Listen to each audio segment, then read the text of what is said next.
Oh glória, Pai do Senhor, meus queridos, estamos nós aqui mais uma vez. Hoje está o pastor Rodinelli aqui, o pastor André infelizmente não pôde vir. Melhoras, meu querido, Deus te abençoe, né? Mas hoje nós vamos dar continuidade. Nos foi pedido que a gente continuasse falando sobre aquele assunto que nós levantamos aqui no domingo passado, e a gente gostou da ideia, né? A gente gostou da ideia e hoje nós vamos mais uma vez trocar uma ideia aqui sobre a possibilidade que foi levantada, né, de que a Bíblia precisa ser revista. E hoje a gente vai falar um pouquinho mais sobre isso. Antes, porém, nós vamos fazer uma breve oração para que Deus nos dê a graça e a sabedoria para que a gente possa tirar dúvidas, né? Que a gente possa ter uma unção especial para esse tema aqui, porque ele carece muito de que a gente faça isso debaixo de unção. O pastor Rodinelli vai fazer uma oração inicial e assim que ele orar, a gente começa propriamente dito falando o que nós propomos no nosso coração de trazer para a igreja hoje. Glória a Deus. A paz do Senhor a todos. Glória a Deus. Deus abençoe a vida de cada um, em nome de Jesus. Vamos orar. Amém.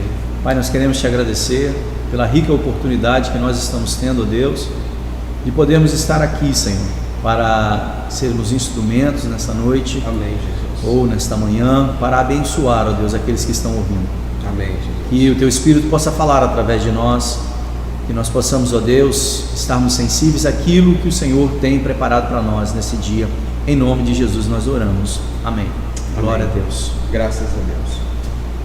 Querido, só para a gente poder refrescar a memória de quem está acompanhando a gente na escola dominical, né? Essa ideia que foi levantada, né, de que a igreja precisa de uma revisão, né, como foi colocado, da forma que foi colocado, a revisão que a Bíblia precisa é uma revisão literal, não é isso, hoje? Sim, revisão da grafia, da ideologia bíblica, né? Da ideologia, essa palavra também está muito perigosa de se usar. Muito cuidado, né? Tem que ter muito cuidado. Então, quando eu falo de uma ideologia, eu estou falando da ideia de Deus, da boa ideia de Deus, da ideia sã de Deus, né? Da ideia de Deus do bem comum do ser humano, né? Na ideia de Deus, a ideologia de Deus da salvação do homem em Jesus Cristo. Está bem claro? Porque o uso da palavra ideologia hoje está muito perigoso, né? Então, a ideia de Deus, eles estão querendo mudar exatamente a ideia moral de Deus, né? Sobre o que precisa ser mudado. Isso é absurdo, né? A Bíblia não dá margem para se imaginar na possibilidade menos que remota, né, de que Deus, a moral de Deus está maculada, principalmente em vista daquilo que eu, como um ser humano, como uma criatura do Criador, olhando para o meu Criador, dizer que ele está caducando, né? Isso aí jamais. Então, você que está nos acompanhando desde a outra escola dominical, a gente quer dar mais uma levantada nessa bola aqui. E o pastor Rodinelli separou alguns textos ali. O homem está armado até os dentes, está parecendo até um ramo espiritual. Então vocês se preparem aí, né? Eu já vou passar a bola para ele, mas uma coisa que eu quero deixar bem claro para quem está nos acompanhando é que essa ideia de Deus dentro do plano bíblico, né? Deus procurou usar uma forma de linguagem que fosse capaz, né, de atingir o nosso entendimento. Deus, para se comunicar conosco, ele fez desenvolveu um método de comunicação para que fosse possível se comunicar conosco. Se possível nós entendermos o que ele está dizendo. Uma mente tão grande, tão grandiosa, né? Para alcançar uma mente pequena igual a gente, né? Igual a nossa. Porque comunicação, o que é comunicação? Comunicação é exatamente esse meio aqui, quando um fala e o outro entende, né? Isso é comunicação. Se um fala e o outro não entende, não há comunicação, ok? Então Deus, para que ele pudesse se comunicar com o ser humano, ele usou muitas figuras de linguagem. E uma das figuras de linguagem que o Senhor usou para poder se comunicar conosco foi a figura do homem e da mulher, ou seja, Cristo e a igreja. Desde o início, a mulher e o homem estão presentes, ou o homem e a mulher, né, na ordem correta, estão presentes. Lá no final, quando no desfecho final, existe a figura do homem e da mulher sendo a noiva e o noivo, né? Então está sempre essa linguagem, e é uma linguagem que a gente vê todos os dias, né? Homem e mulher, casamento. Então tudo isso é uma figura de linguagem que o Senhor estabeleceu para que houvesse uma comunicação, né? E eu estou fazendo esse resumo aqui porque a gente vai levantar alguns assuntos aqui que você precisa ter conhecimento sobre isso. Então, quando ele fala, por exemplo, da questão que foi levantada, né, por causa do estupro, mas a figura do estupro, quando um homem violenta uma mulher, traga essa visão para Cristo e a igreja, por exemplo, né? Como é que a igreja tem a possibilidade de ser violentada, de ser estuprada, né?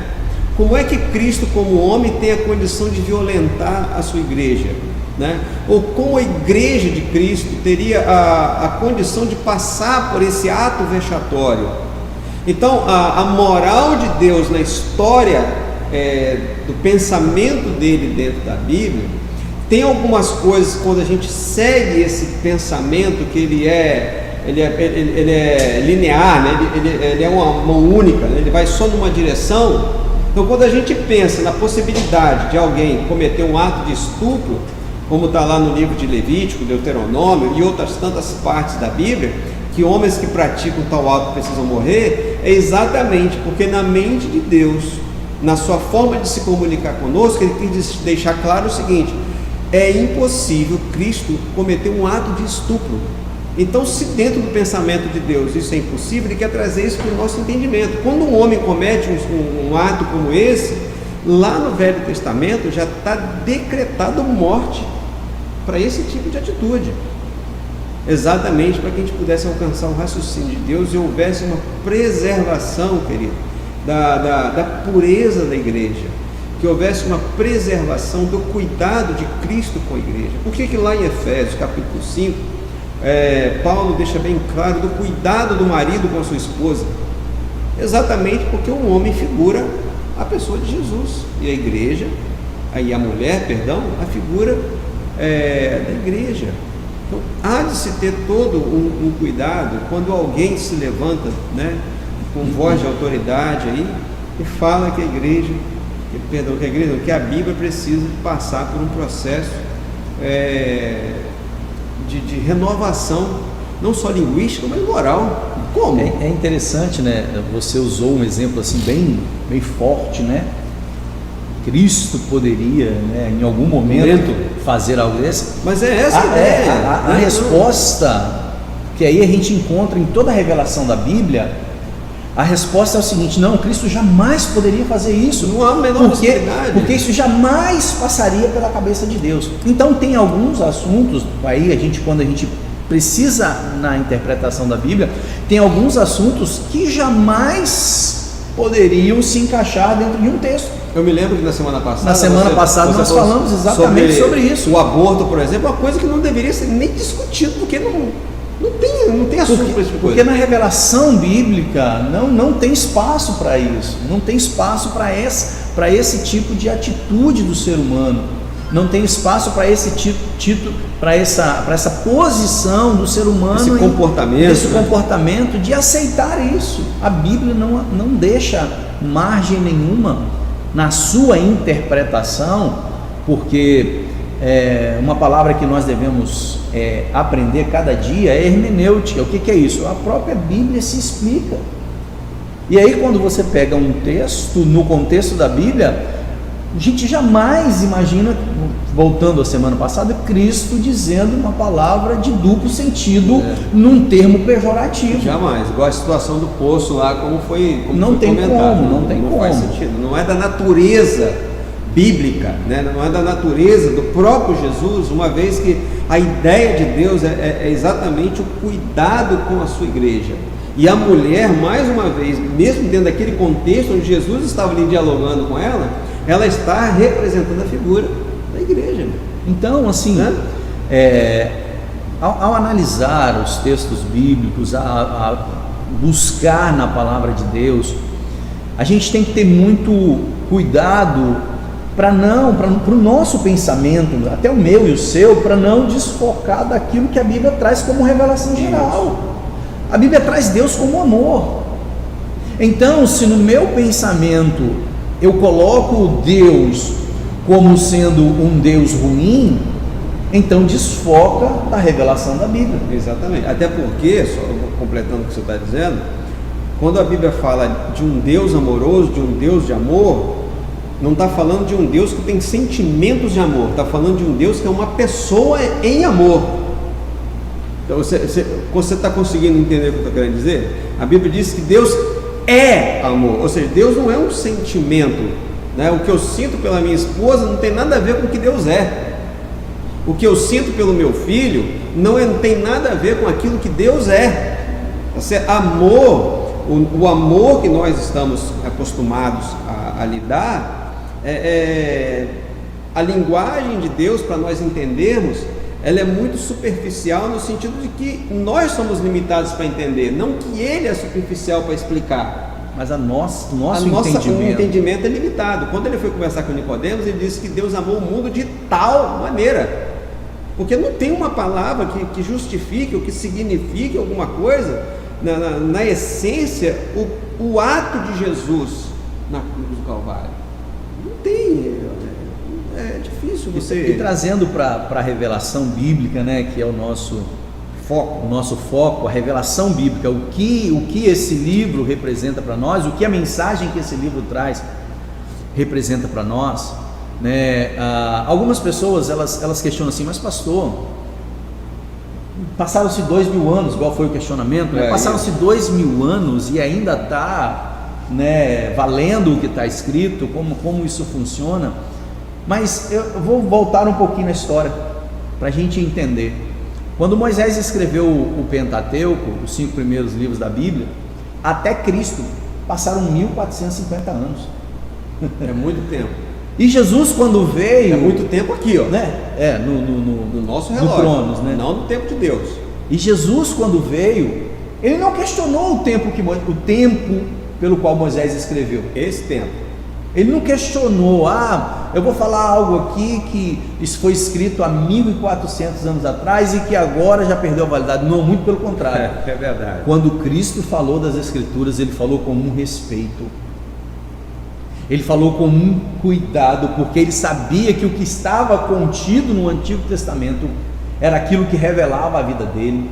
Ele sabia que o que estava contido no Antigo Testamento era o que o próprio Deus revelou para os seus santos profetas, né? Moisés, Josué, Samuel, Elias. Então ele sabia. Então, quando Cristo, ao falar do Antigo Testamento, ele falava com muito respeito.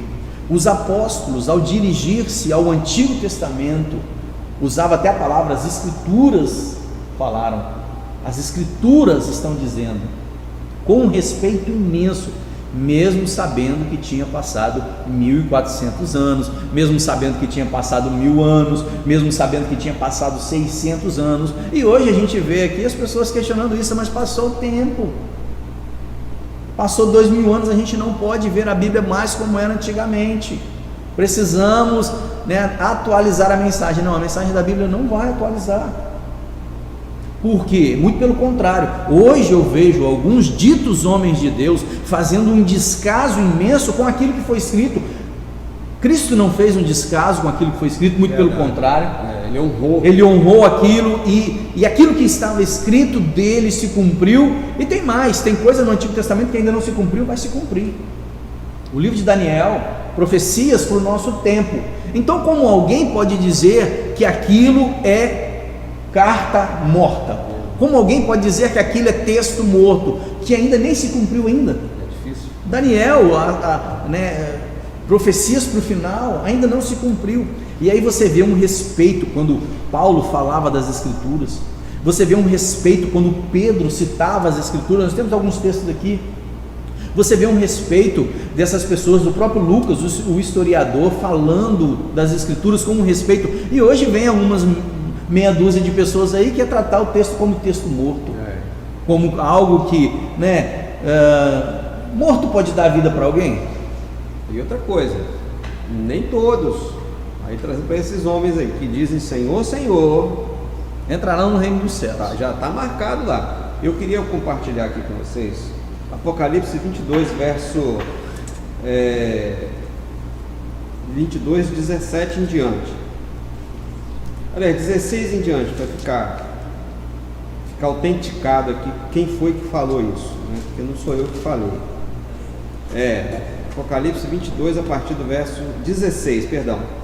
Diz assim, ó: Eu, Jesus, enviei meu anjo para vos testificar estas coisas nas igrejas. Eu sou a raiz, a geração de Davi, a resplandecente estrela da manhã. Ou seja, ele está mostrando a patente dele aqui, ele está mostrando quem ele é e a patente dele. Aí ele começa aqui, ó: O Espírito e a noiva dizem vem. Quem ouve, diga vem. Quem tem sede, venha. E quem quiser receber de graça a água da vida. Porque eu quem? Já disse aqui, quem é o patente alto aqui que está dizendo? Porque eu testifico a todo aquele que ouvir as palavras da profecia deste livro, que se alguém lhes acrescentar alguma coisa, Deus fará vir sobre ele as pragas que estão escritas neste livro. E se alguém tirar qualquer palavra do livro desta profecia, Deus tirará a sua parte da árvore da vida e da cidade santa que estão escritas neste livro. Aquele que testifica estas coisas diz: certamente venho em breve. Amém. Vem, Senhor Jesus. Glória. A graça de nosso Senhor Jesus Cristo seja com todos. Amém. Amém. Essa questão da linguagem, só para a gente poder fazer uma menção interessante aqui. Hoje nós temos esse compêndio de livros, né, que a gente denominou Bíblia, né? Isso aqui, Bíblia, por que Bíblia? Porque contém vários livros, tá certo? Contém vários livros. O interessante desse livro aqui, na sua história, né, aí contando mais de uma forma mais histórica, é que todos os argumentos nele contidos partiram de uma única mente. E é isso que torna esse livro, ou a profecia deste livro, ou o conteúdo desse livro, alguma coisa que não pode ser mudado, porque moralmente falando, é um estatuto de Deus para a vida humana, no seu comportamento, como é que eu diria, em comunidade, é um estatuto para a sua vida como cidadão, é um estatuto para a sua vida como pai, como marido, né? Ele tem todas essas, porque o nosso Deus é um Deus moral, e nós, como parte integral de Deus, a gente precisa entender uma coisa: nós somos seres espirituais. Lá no capítulo, se eu não estou enganado, 12 ou 9, capítulo 12 de Eclesiastes, diz que o pó volte à terra como era, e o espírito a Deus que o deu. A gente precisa entender esse versículo da seguinte forma: nós somos seres espirituais passando por uma experiência carnal, e não seres carnais tendo experiências espirituais. E é por esta razão de nós sermos particularmente uma propriedade de Deus, a natureza do nosso espírito, é que Ele deixou uma forma de nós entendermos o que Ele queria através de uma comunicação direta. Nós somos seres espirituais, nós moramos dentro desse corpo aqui, que a Bíblia chama de quê, Rudy? Tabernáculo. Lá no capítulo 14 de João, né, fala que ele foi na nossa frente para nos preparar lugar, nos preparar morada. Ou seja, que morada é essa? Uma nova residência. Esse corpo aqui é pó, o pó ele vai voltar. Agora o nosso espírito vai voltar para Deus que o deu. Então nós somos seres espirituais tendo uma experiência carnal. E por esta razão, queridos, o Senhor deixou um compêndio, né, para que a gente, quando precisar buscar dele algum momento de sabedoria, de conhecimento, de direção, a hora que alguma coisa em nós mesmo escangaiar, né? Deus, então ele deixou isso aqui para nós.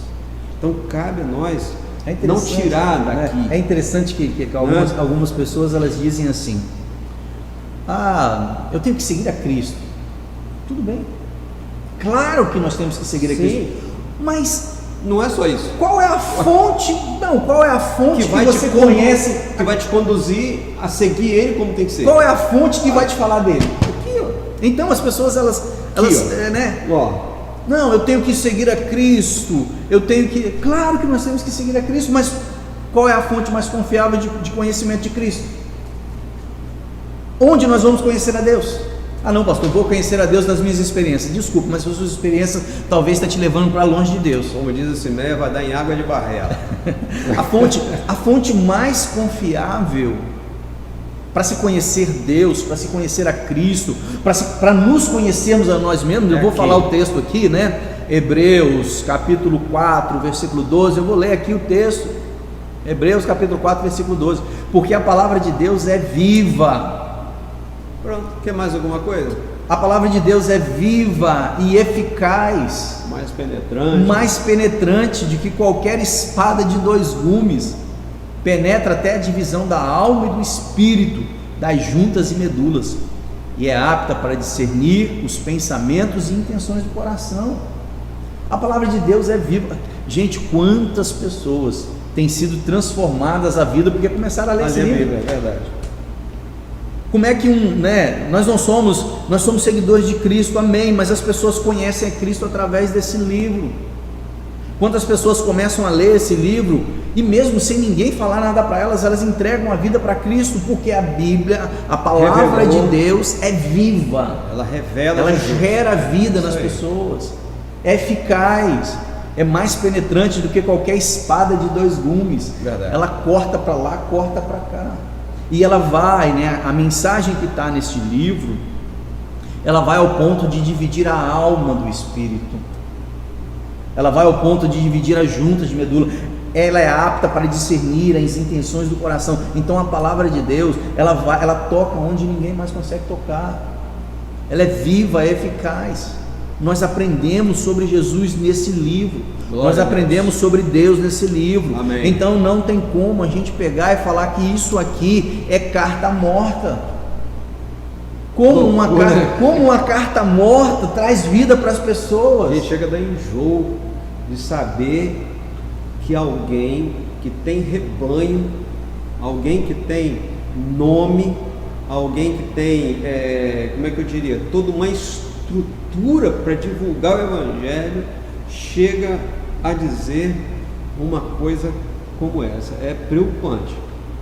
Entendeu? O próprio Jesus disse lá em Mateus 22, 29, ele diz assim: errais por não conhecer as Escrituras.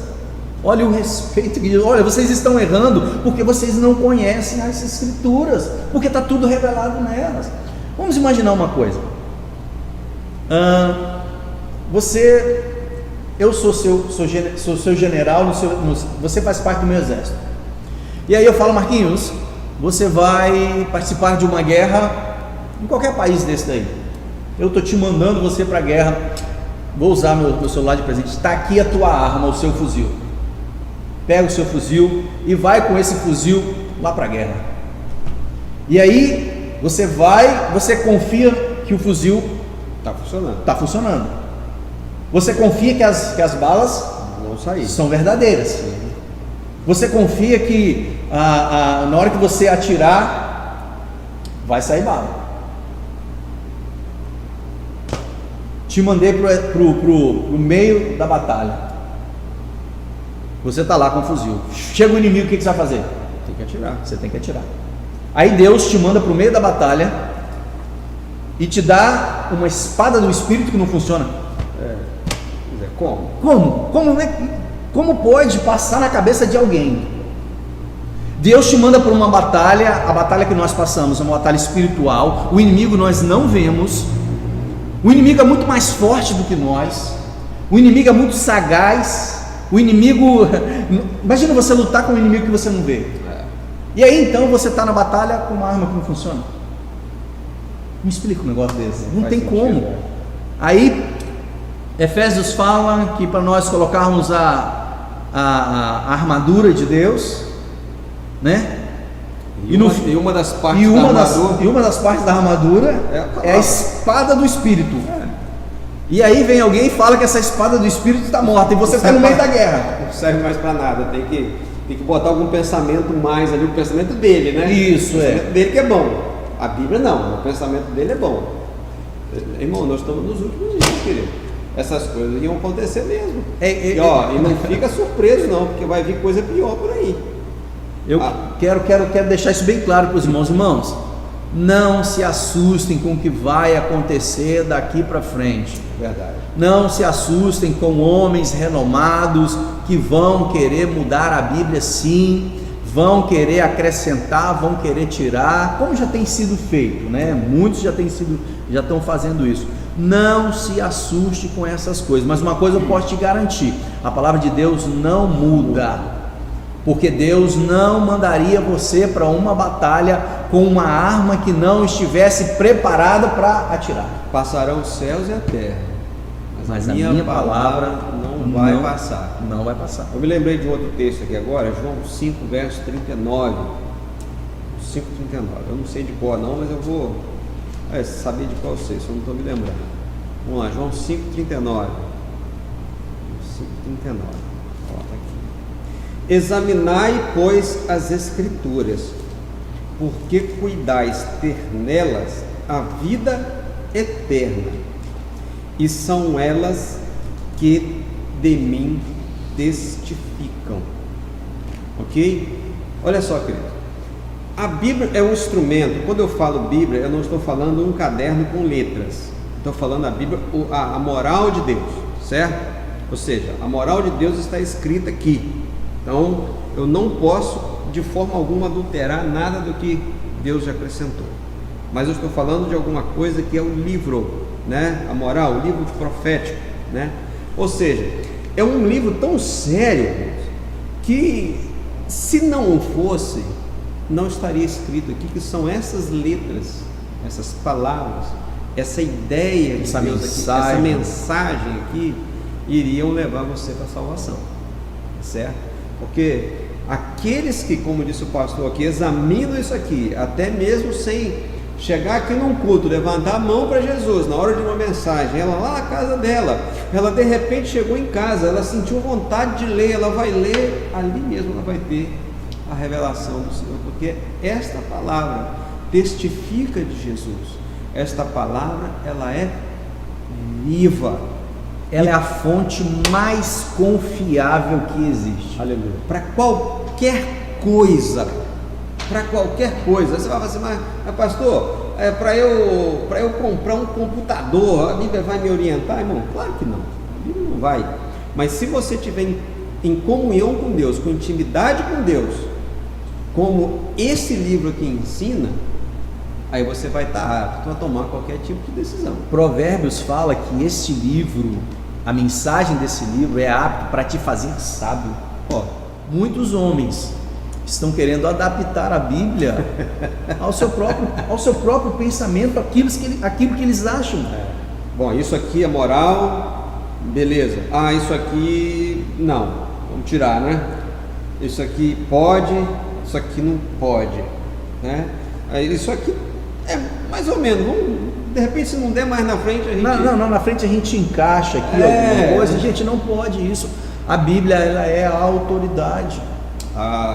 Vamos trazer isso para uma prática agora, para um aprendizado de como nós devemos, você que está nos acompanhando, como é que nós vamos identificar quando alguém trajado, né, ou seja, vestido, né, de autoridade eclesiástica, né? Quando é que nós vamos entender que aquela pessoa trajada e vestida de uma posição, de uma função eclesiástica confiável, como é que eu vou identificar que ele está fazendo um mau uso da Bíblia? Eu vou falar a minha opinião aqui, o pastor Rodinelli vai falar a opinião dele. A única maneira que eu, até agora, pode ser que eu tenha duas maneiras, né, com o pensamento do pastor, mas a única maneira que eu consigo entender que é possível identificar alguém que faz mau uso da Escritura é quando você tem conhecimento dela. Eu li uma parte de um livro do Dr. Michael Murdock que ele fala o seguinte: nos Estados Unidos, quando alguém vai trabalhar para identificar nota falsa, ela não trabalha com nota falsa. Ela passa de 2 a 3 anos trabalhando, manuseando notas verdadeiras 8 horas diariamente, sempre com notas verdadeiras, nunca com nota falsa. Ela não pega uma nota falsa no período que ela está em treinamento. Ela fica o tempo todo lidando com notas autênticas. Por que isso? Porque quando você sabe o que é a verdade, quando a mentira se apresenta, na hora você consegue perceber o que está sendo mentira. Então, se você quer identificar alguém que faz mau uso da palavra, conheça a palavra, mas conheça a palavra debaixo da revelação do próprio Espírito de Deus. A Bíblia, né, ou as letras aqui, o seu conteúdo, a ideia de Deus, ela vai ser santo para você se você olhar para ela com a mesma santidade com que ela foi escrita, tá certo? Isso a nível de conhecimento, para você identificar o falso ou que quer te enganar, né, quer te manipular.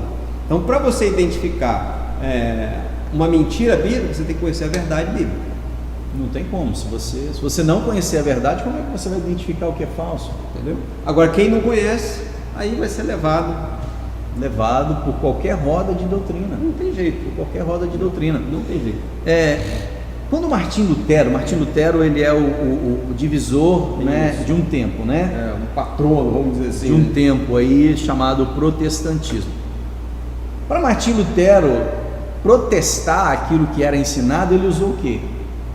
Qual livro que ele usou? A Bíblia.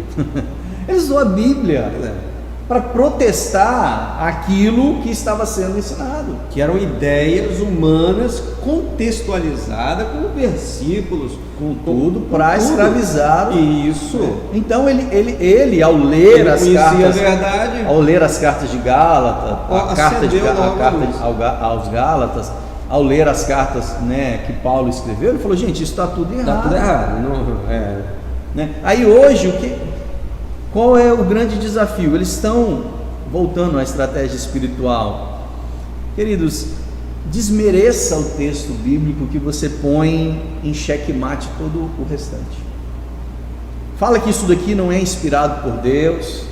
Fala que isso daqui foi escrito por homens. Sim, nós entendemos que foi escrito por homens, né? Isso não tem dúvida. Nós entendemos que foi escrito por homens. Mas se Deus não tem condições de inspirar alguém para escrever a Bíblia, Deus... Você está me entendendo? Eles estão limitando o poder de Deus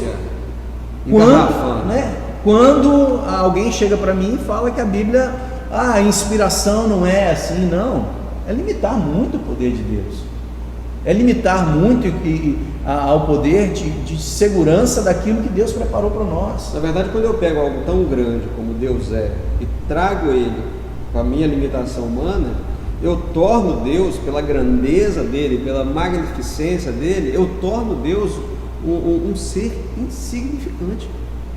Porque quando nós olhamos para o nosso estado, de quem somos, né, porque nós não merecemos absolutamente nada. Eu não mereço nem estar aqui agora. Eu acredito que você entende dessa forma também. Mas esse amor manifesto em Jesus permitiu que eu estivesse aqui. Agora imagina eu olhando com um amor tão grande que não tem uma explicação para esse amor e querer pegar tudo aquilo que eu sei e discordar desse Deus. Não, já sinceramente, irmãos, tá difícil. E isso é só o princípio. Só o princípio. Tá certo? Só o princípio. As pessoas, de mais uma maneira, elas estão sendo enganadas, no sentido de quê? Que o final dos tempos, né, eles estariam incorrendo em que sentido? Primeiramente, não que seja isso, mas voltando à ideia de que pestes, maremotos, terremotos, isso seria o princípio das dores para a humanidade acordar para uma realidade vindoura. Mas isso já acontece desde que o mundo é mundo, queridos.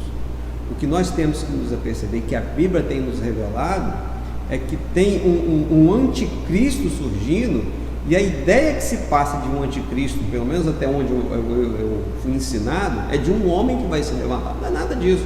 O anticristo é todo aquele que se levanta contra Cristo, até dentro da igreja. É isso que a gente tem que conhecer a palavra para estar atento e nos resguardar disso. E uma das ideias do anticristo vai ser exatamente, olha essa, ele vai falar, Deus é amor.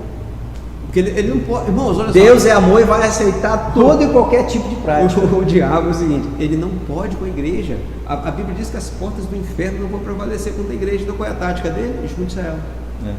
Entra lá dentro dela, senta na cadeira, fala em línguas lá dentro, profetiza, usa a Bíblia. Deus, um dos argumentos vai ser o seguinte, olha, porque Deus é amor, Ele não vai dizer que eu não devo fazer essa ou aquela prática. Eu posso fazer porque Ele é amor. Eu posso fazer, Ele não vai me condenar, Ele não vai me julgar, ou então Ele não vai me dizer que eu estou errado, porque Ele é amor. É assim não, né? Só que as pessoas esquecem que quem ama corrige. Você ama o seu filho? Com certeza, corrige. Se ele estiver errado, você vai falar que ele está errado? Vou corrigir. Eu amo. Né? Nós vamos falar, olha, está completamente errado. Porque isso é moral. Deus é um Deus moral, gente. Não confunda, né, a ideia de um Deus amoroso com um Deus moral. E quando Deus fala que algo está errado, não queira dizer que Ele não está te amando. Muito pelo contrário. Por que tem um sinal de trânsito vermelho? Por que você passa lá, você olha para o sinal, se tiver vermelho você tem que parar? Porque está dando um alerta ali. Alguma coisa vai acontecer se você passar. Alguma coisa vai acontecer se o sinal estiver vermelho para você, estiver verde para o outro. Alguma coisa vai acontecer se você passar aquele sinal vermelho. Então, quando a Bíblia ela fala para nós não fazermos algumas coisas, não praticarmos algumas coisas, não é porque Ele quer nos punir, não. Ele está querendo nos proteger de alguma coisa que pode acontecer. Exatamente. Então, quando a palavra diz não faça isso, essa prática não é agradável a Deus, a mentira não fala mentira, é porque Ele está querendo nos punir, muito pelo contrário, Ele está querendo nos proteger. E aí voltamos àquela, como comparar uma mente de Deus com a nossa mente, né? Nós vemos o momento, nós vemos aqui, Deus vê lá na frente. Então, quando você estiver lendo a Bíblia e ver algo que você não concorda, mas que você sabe que é a vontade de Deus, então não busque outros textos da Bíblia para apoiar o seu pensamento. Mas a ideia moral de Deus é exatamente isso que o pastor Rudinei está falando, querido. Não é porque Deus é amor que Ele não vai dar um basta em algumas atitudes que não sejam morais. Ele é amor, por Ele ser amor, aquilo que é imoral Ele não aceita, mesmo Ele sendo amor. Mesmo sendo amor. As pessoas estão confundindo, o amor não é maior do que a justiça. O amor não é maior, Deus é justo, Deus é santo. As pessoas querem colocar um Deus que ama e aceita tudo, não é assim. Irmãos, eu sei que é difícil assimilar tudo que a gente está tentando despertar você, para poder não entrar nessa vibe, né, que estamos entrando nesses dias, certo? Mas eu clamo a você, a partir de hoje, tenha um pouco mais de respeito pela palavra, honre esta palavra. Vocês não têm ideia de quanto sangue foi derramado para que esse compêndio que nós temos hoje como Bíblia fosse contextualizado numa condição que eu pudesse transportar. Chega num país hoje que é dominado pelo Estado Islâmico com um livro desse na bolsa, vai ver o que acontece com você. Morre na hora. É morte súbita, não tem. Experimenta. Não tem. É sangue derramado. Irmãos, tem homens e mulheres dando as suas vidas para levar esse evangelho que hoje você tem aqui, que você anda na rua, que você inclusive nega por livre e espontânea vontade e consciente ainda. Tem gente morrendo porque carrega essa Bíblia, porque ama esse Jesus. Tem gente sendo decapitada hoje, agora, enquanto nós estamos aqui falando, tentando abrir a sua cabeça.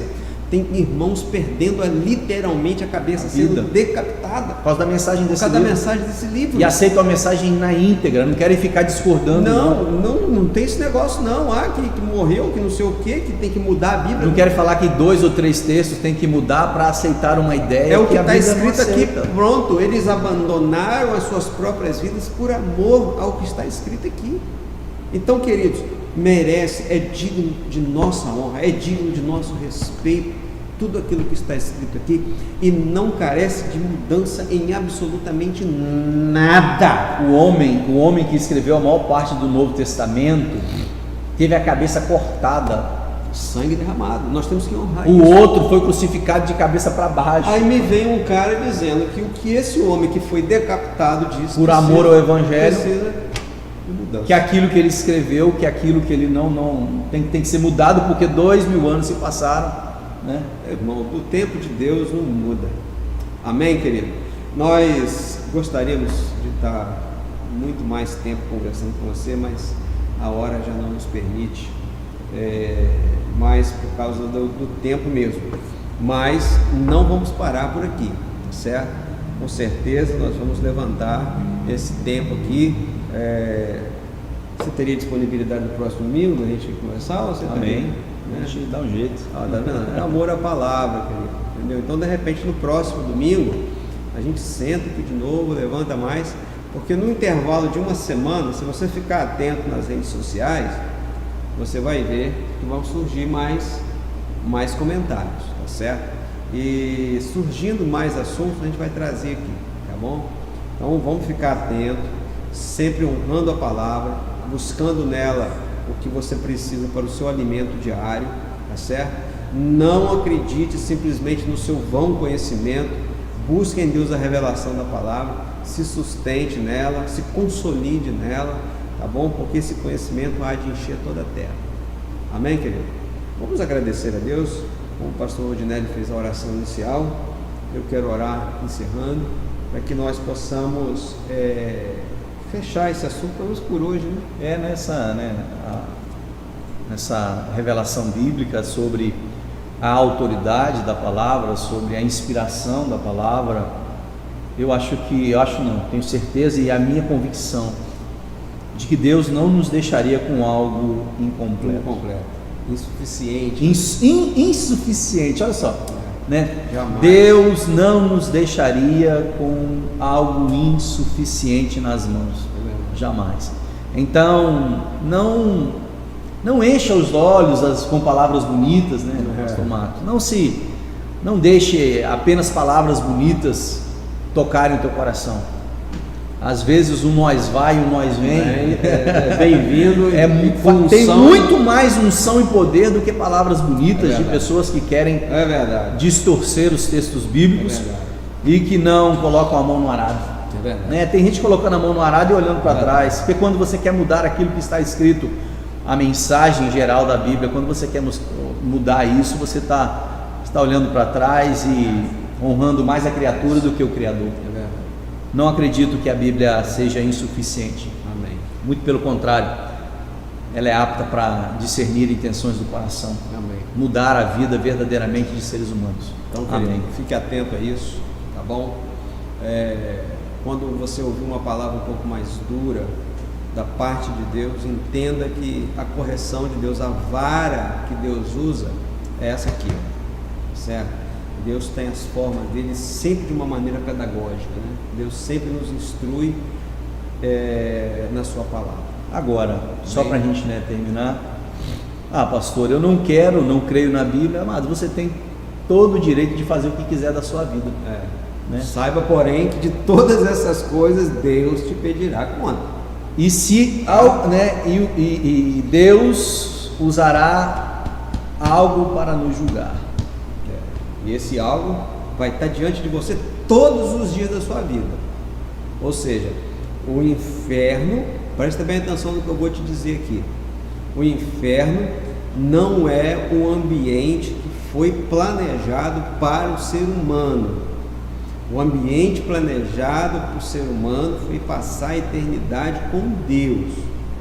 Por esta razão, mais uma razão, você tem à sua disposição todo dia, na sua mão aqui, o mapa que vai te levar para o céu. Manual de instrução. Se você não quiser ir para o céu, é uma opção sua. Mas a Bíblia já fez uma opção por você. Ela quer você com Jesus na Porque eternidade. Deus te amou de tal maneira A opção de Deus já está feita. que deu o Filho dele por você. A opção de Deus é esta. Amém? A opção de Deus é o amor. É o amor. Deus é amor. Amém? Vamos orar então, agradecendo, e vamos ficar por aqui. Pai, glória a Deus pela vida do pastor Rudinelli. Glória a Deus por esse momento tão precioso que nós estamos passando aqui, porque quando a tua palavra é aberta, as palavras, a revelação, o amor de Deus saltam através das letras. Meu Deus, que coisa tremenda. Aleluia. Muito obrigado, Glórias sejam dadas a ti, porque o Senhor. Senhor tem nos dado graça, sabedoria para buscar e receber do Senhor na palavra. Pedimos que o Senhor nos abençoe e que o Senhor continue abrindo o nosso entendimento, nos dando inteligência espiritual para absorver a tua palavra, tal qual ela foi escrita. Por isso, meu Deus, pedimos Aleluia. a tua boa mão sobre a nossa vida, pedimos que o Senhor nos despeça agora da comunhão e que os irmãos que estão nos acompanhando sejam ricamente abençoados com tudo aquilo que nós compartilhamos aqui. Assim nós te oramos e agradecemos em nome de Jesus, teu Filho. Amém. Glória a Deus. Graças a Deus. Deus Bom abençoe. em paz, em nome queridos. de Jesus. Que o Senhor nos acompanhe. Você que está nos acompanhando lá da Missão do Pontal, não esqueça que hoje à noite tem culto. E nós aqui se preparem que hoje à noite é ceia, tá bom? Deus abençoe e até mais tarde, em nome do Senhor Jesus. Amém. Amém?